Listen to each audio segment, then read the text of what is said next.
Ever since part 2 of Attack on Titan's final season ended, I've been contemplating it for a while now, and I've come to the conclusion that I think Gabi Braun is Attack on Titan's most important character. This isn't an exaggeration, and I'm not kidding when I say that Gabi has become one of my favorite characters in the entire series. Now before you go to the comments to write about how wrong I am because Eren's the main character or Zeke's euthanization plan is the narrative plot point of season 4, just hear me out and wait till the end of the video, all you to prove my point. After the most recent season, Attack on Titan right now has become an even bigger story than anyone could have ever imagined. It's a bombastic and action-packed thriller filled with shocking twists and turns that Hajime Isayama has carefully foreshadowed throughout the entire series. Anime-only people, including myself, have been completely enthralled by it because season 4 has shattered all the expectations of the previous seasons. The scope of the story has evolved into something far beyond anything that anyone could have imagined when it first aired back in 2013. Season 1 exploded in popularity because it was a story that was universally simple to understand: humanity surviving against a common enemy. It was essentially just a take on the zombie apocalypse genre, but much more interesting. Combine this with Wit Studios' production, Tetsuo Araki's hyper-stylized directing,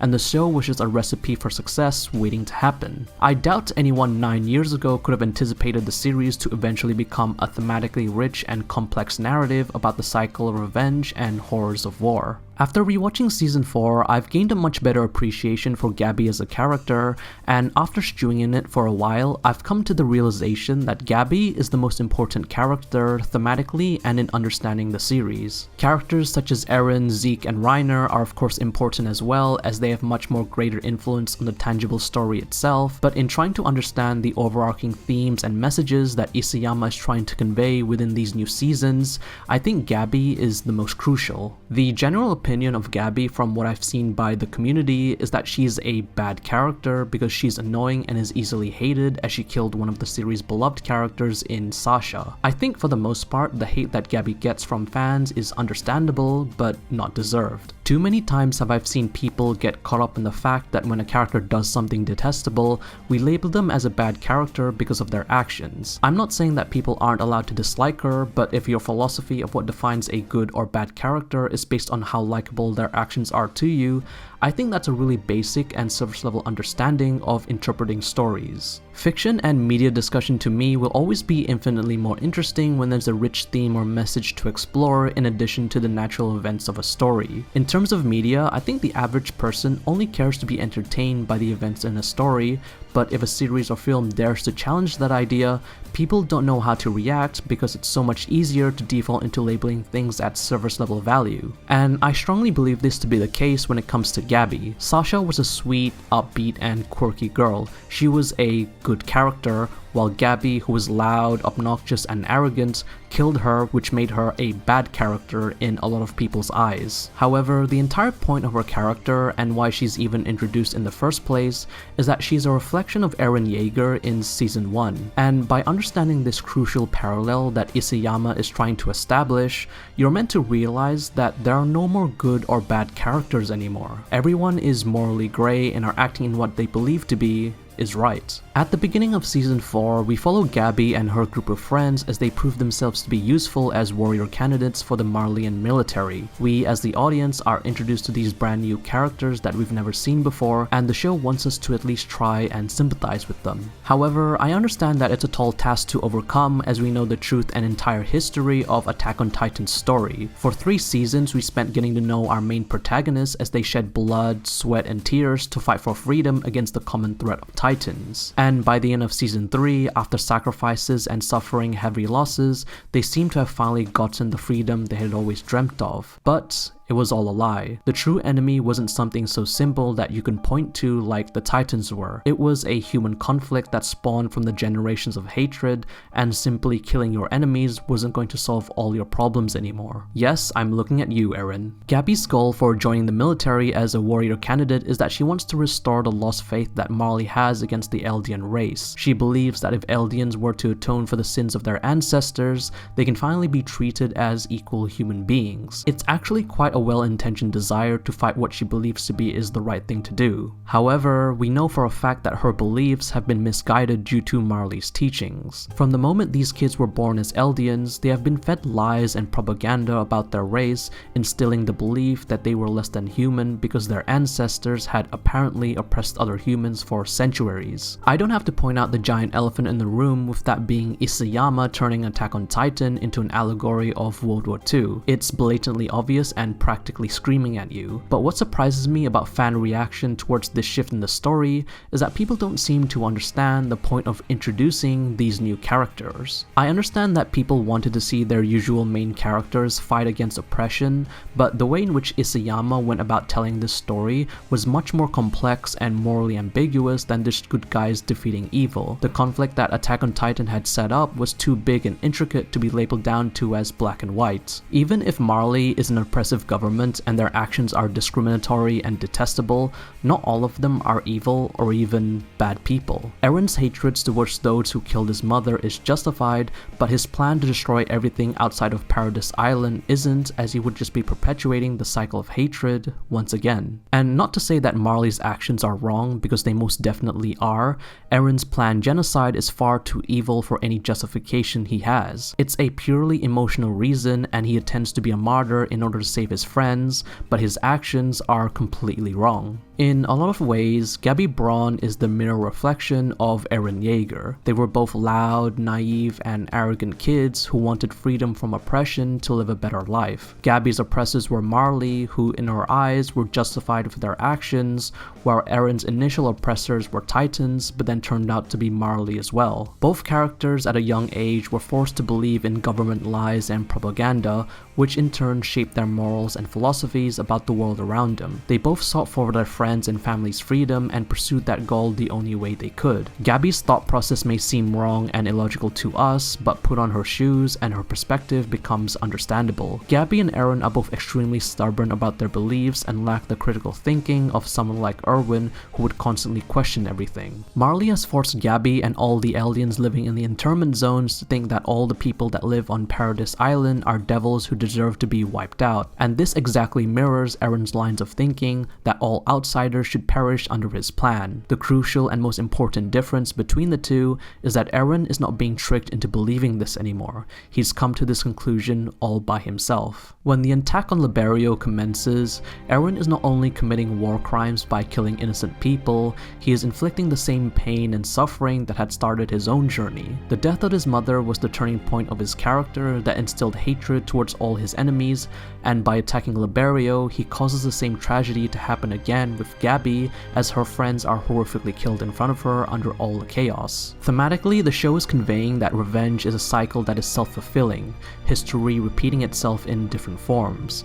However, it's also doing something else. It's showing the fact that these main characters, who we once thought were all good people, are not so morally good after all. It's not a black and white world, and you're meant to question if cheering them on is even the right thing anymore. How can you even root for your main characters when they just indirectly killed innocent children who they don't even know? The deaths of Zifa and Udo spur Gabi into a fit of rage as she wants to take revenge on those who killed her friends before her very eyes. And by using the maneuver gear, she's able to infiltrate the airship and shoot into a crowd of her enemies, killing Sasha by chance. The death of Sasha was sudden, and it was not only impactful for the characters, but as the overall story as a whole. Sasha was the most cheerful character in the show and brought some levity to an already dark and grounded tone. By killing her off, the show is now removing that last semblance of levity and instills the fact that anyone can die at any moment. Gabi, for a long time and even now, is still hated by a lot of people because she killed Sasha, but unlike Eren, Gabi's actions are justifiable. She killed a person who was invading her home that had already killed her friends in the process. She was seeking revenge of any kind, and to her, it was all personal. That's why it seems offbeat to fully hate Gabi over killing Sasha, because being put in her shoes, her actions are completely understandable. Disliking Gabi is fine, as you're supposed to at this point in the story. She killed one of the show's beloved characters, but placing all the blame on her is completely wrong and even foolish. If anything, it was Eren's actions that indirectly caused her death because he forced his friends to come help him. After the attack on Liberio, Gabi and Falco are taken in as prisoners but managed to escape. They are greeted and taken in by an Eldian family who turns out to be the Browse family and children that Sasha had saved. It's during these episodes where all of Gabby's worldviews get completely shattered. Up until this point in the story, Gabby has always believed the lies and propaganda fed to her by Marley. She's never questioned their authority even once. However, it's her conversation with Kaya and learning about her family does Gabby as a character hit a turning point. For the small amount of time she's been on Paradise Island, Gabby is constantly on alert as she thinks that everyone on there is trying to kill them. Even when shown kindness and hospitality by the Browse family, Gabby never fully trusts them, and I think this aspect of her character is not only important but tragic as well. Attack on Titan shows us that perspective is everything. It's not Gabby's fault that she has an irrational hatred towards Eldians, but it was a cycle that had been perpetuated ever since she was born. The conversation she has with Kaya was extremely important for Gabby to understand that the race you are born with doesn't mean you have to atone for the sins of your ancestors. Gabby's beliefs are fundamentally wrong because Marley's teachings argue that centuries ago the Eldian race enslaved all of humanity,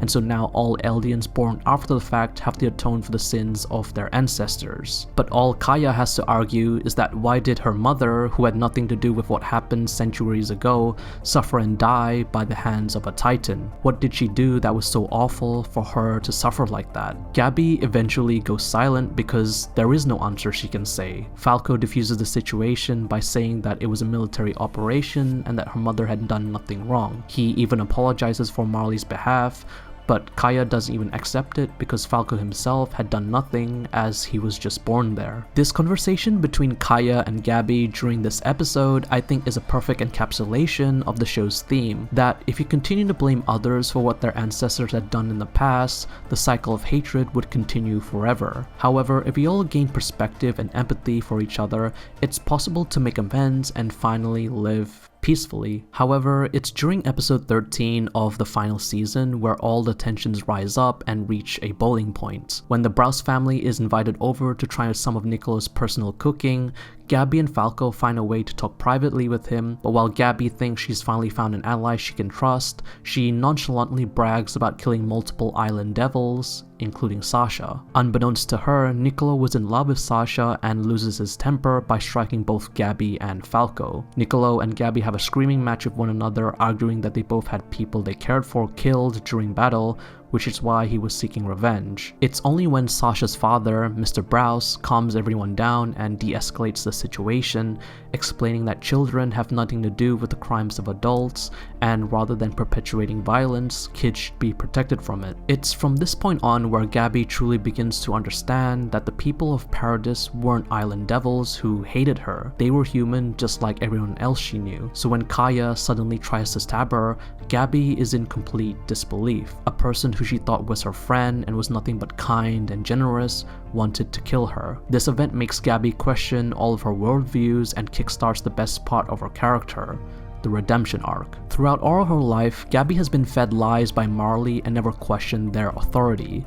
It's only when reflecting upon the time she spent with the Browse family, where she was shown kindness and treated as a normal person by Kaya, does she understand what Reiner had been through himself. These were just regular people and we treated them as if they deserved the hatred they got. It's a subtle yet poignant moment for her character as she begins to truly reflect and feel remorse for her actions, and I for one love this development for her. It's such a satisfying moment when a character you initially disliked redeems themselves and slowly becomes one of your favorites, and every time I think about Gabby's overarching character, the reason why she's introduced into this story, I just feel even more compelled to root for her because it's the most empathetic thing to do. In a world filled with violence, death, and warfare, watching a character grow out of a hateful mindset and slowly learn to be more reflective and understanding towards others is such a treat to watch, especially with the context of the story. Which is why anytime I go on social media and see discussions about Attack on Titan, I feel so disconnected from the people who do hate Gabby and agree with Eren's plan because they either haven't learned or failed to understand the message that Isayama has been hammering into this part of his story. There are no good or bad characters anymore, just people trying to survive in an unfair and cruel world. But if you continue to place blame onto others and seek revenge, you're no better than even the most evil oppressors of Marley. It's through Gabby's redemption where she finds a new reason to keep pushing forward, saving all the people she cares for more, including Kaya, as they make amends. The people of Eldia or Marley weren't the devils of this story. Humanity were. Attack on Titan posits this idea that every person has the capability to become a devil within, but it's only if you can escape the deep dark forest inside where everyone can live peacefully. It may seem futile for the world they're in, but you must strive for it nonetheless, otherwise you'll find yourself too far gone. This brings me all the way back to Eren Yeager. While we followed Gabi throughout the final season as she grew out of a hateful mindset and changed her perspective for the better, which was so satisfying to see, Eren on the other hand doubled down on his ideals and became the monster of this story. To execute his plan of the rumbling means to kill every single living person not born in Paradis, innocent or otherwise. It's no better than Marley's oppression of Eldia, and arguably worse because of all the innocent people that had nothing to do with this conflict. Eren has become the antagonist, and while it may be interesting and even compelling to follow his character, you cannot in good conscience root for him anymore. If you did, you'd be going against everything the series has been trying to show in the past seasons, that placing blame and seeking revenge will only perpetuate the cycle of hatred. And I think one of the most important episodes that the series conveys this idea comes from not the big set pieces or dramatic moments, but characters just finally talking with each other around a campfire. Episode 84, Night of the End, brings together an unlikely bunch of characters as they join forces in order to stop Eren's genocidal plan. It's not a very exciting episode, and not much happens story-wise as it's just a conversation between characters, but it was one that was deeply uncomfortable and very much needed. Every person has fought one another on different sides and has understandable reasons and motives for taking the actions they did. The scouts wanted freedom from a life of oppression, the warriors of Marley wanted to save their families, and every person thought they were justified in what they did. For the individual, they were the heroes of their own story, and anyone who stood against them was the enemy. However, it's when Eren enacts his true plan of genocide can the scouts no longer follow him, as nothing could justify the genocide of millions of people. What's really interesting about this conversation is that everyone here believes that they are doing the morally right thing by stopping Eren. They were gonna be the heroes who saved the world from total destruction. However, Yelena reminds every single one of them that they are not heroes. Every person here has committed actions that has led to the deaths of innocent people. They've got blood on their hands, and no amount of redemption is gonna change that fact. Every person here was just doing what they needed to in order to survive, and they justified their actions any way they could. It's pointless on blaming each other on who attacked first, what history happened 2,000 years ago, as it has all led to the same conclusion every time. Violence. But this conversation between people who have every right to hate each other is so important because if you talk it out, have a bit of empathy, it's possible to come together and have a peaceful resolution. With Attack on Titan coming to a finish in 2023, it would have been 10 years since I first watched the show back in 2013, and I never could have imagined what the series was going to transform into. But as I keep thinking about the final season and the captivating story that Isayama has crafted, I'm in complete amazement to have experienced such a cultural defining series. And no matter how the ending turns out, the journey to get where we are today has been nonetheless captivating. Thanks for watching, and apologies for taking such a long hiatus, but it's good to be back, and I'll see you all next time.